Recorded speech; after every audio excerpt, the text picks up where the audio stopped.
नमस्कार दोस्तों। Chapter 15 class 10 science our environment, biodegradable non biodegradable waste. इसमें वेस्ट भी कह सकते हैं, इसको सब्सटेंस भी कहते हैं। तो दो तरह के होते हैं। तो सबसे पहला है biodegradable waste. Those waste material can be broken down to a non poison substance in a nature due cause of time by the action of microorganism like certain bacteria, all called the biodegradable waste। कहने का मतलब ऐसे waste substance जिनको कुछ bacteria के द्वारा non poison substance में convert कर दिया जाता है, वो कहलाते हैं बायोडिग्रेडेबल वेस्ट। जैसे कि एग्जाम्पल में कैटल डंग, लीव्स है, बुल है, पेपर है, वीट्स है, वुड है, कॉटन है, जूट है, ग्रास है, फ्रूट्स है, वेजिटेबल पिल है, लीव्स है, फ्लावर्स और केक्स, ये सारे बायोडिग्रेडेबल वेस्ट होते हैं। The waste material which can not be broken down into non poison और harmless substance is nature are called non biodegradable waste. जो नॉन बायोडिग्रेडेबल वेस्ट होते हैं या सब्सटेंस होते हैं, उनको हम ब्रोक नहीं कर सकते, तोड़ नहीं सकते। जैसे कि एक आता है DDT, जिसको कहते हैं हम dichloro diphenyl trichloroethane. Plastic, polythene bag, ball pen, pen refill, synthetic fibre, glass substance, metal article like aluminium can, iron nails, silver foils और रेडियो एक्टिव वेस्ट, ये सारे non biodegradable. Ecosystem, an ecosystem is a self contain unit of living things, plants, animals, decomposer and their non living environment. दो तरह का चीज़ होता है, एक होता है लिविंग इन्वायरमेंट, लिविंग थिंग्स होते हैं, एक नॉन लिविंग थिंग्स होते हैं, जिसको हम लोग नॉन लिविंग थिंग्स इन्वायरमेंट कहते हैं। जैसे सोल, मिट्टी, एयर, वाटर। अगर ये सब एक साथ मिल जाए तो ये क्या बनता है? एक इकोसिस्टम बनता है, जिसमें आपके लिविंग थिंग्स और नॉन लिविंग इन्वायरमेंट दोनों होते हैं। तो ये कहलाता है इकोसिस्टम। पॉन्ड्स का है, तालाब का इकोसिस्टम है, जिसमें हर चीज़ है।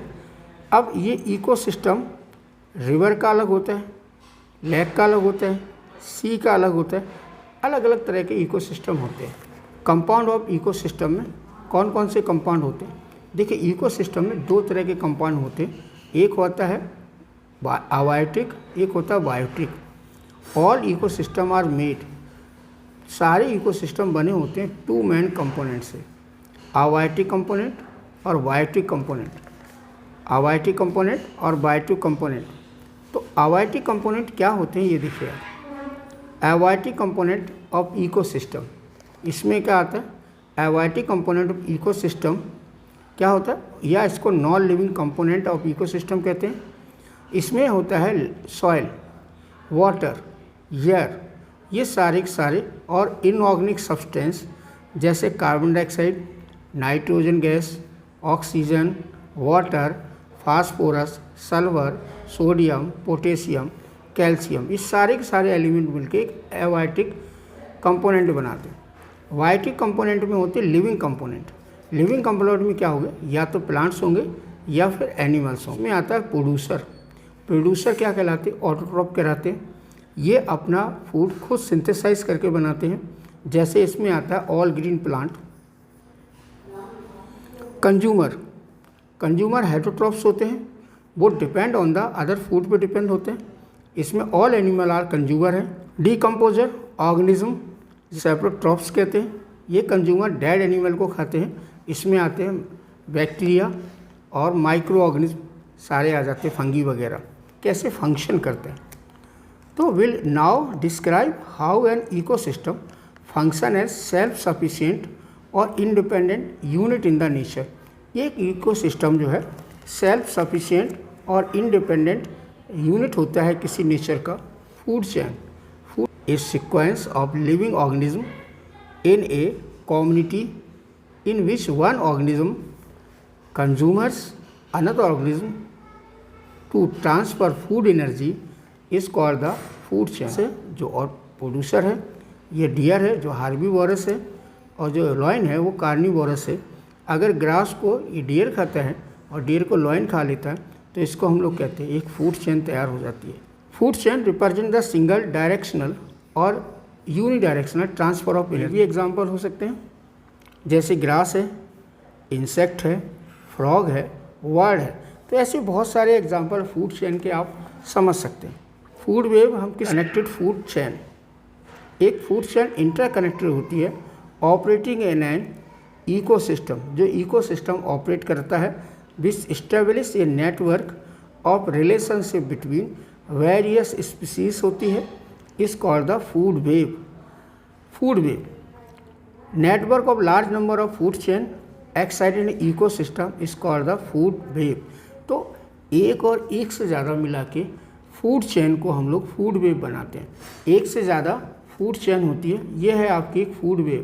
प्रोड्यूसर है और ये क्या है, कंज्यूमर है। इसने प्लांट खाया है रैबिट्स ने, या रैबिट को खा गया, तो ये एक फूड चेन तैयार हो गई।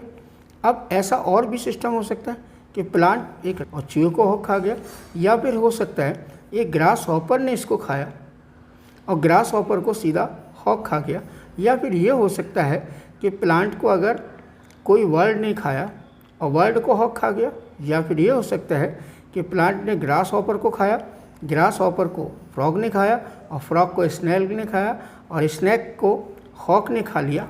ये भी एक फूड चेन हो सकती है। तो ये पूरे सिस्टम को मिला दिए, ये पूरे सिस्टम को मिला दिए तो ये क्या बन जाता है, फूड वेव।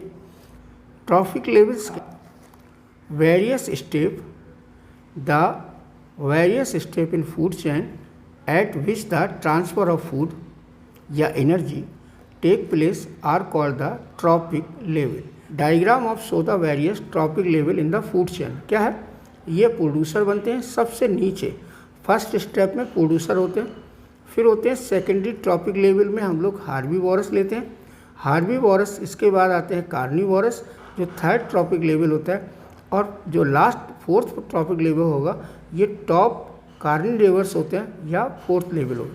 या आप इसको ऐसे भी बना सकते हैं, अगर आप ऐसे बनाते हैं तो ये भी एक तरह का आपका ट्रॉपिक लेवल है।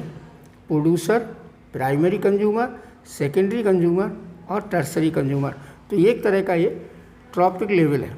ट्रॉपिक लेवल में ग्रास है जो फर्स्ट ट्रॉपिक लेवल है, इंसेक्ट है जो सेकेंड ट्रॉपिक लेवल है, फ्रॉग है वो थर्ड ट्रॉपिक लेवल है, और ये वर्ड है जो फोर्थ ट्रॉपिक लेवल है। जितने numbers of show the various trophic level को एक साथ दिखाया गया। देखिए आप, जैसे प्रोड्यूसर है तो ये सारे प्लांट है प्रोड्यूसर। माइस जो है हार्निवोरस होता है, स्नेक जो है कार्निवोरस होते हैं, और टॉप कार्निवोरस होते हैं वो हॉक होता है।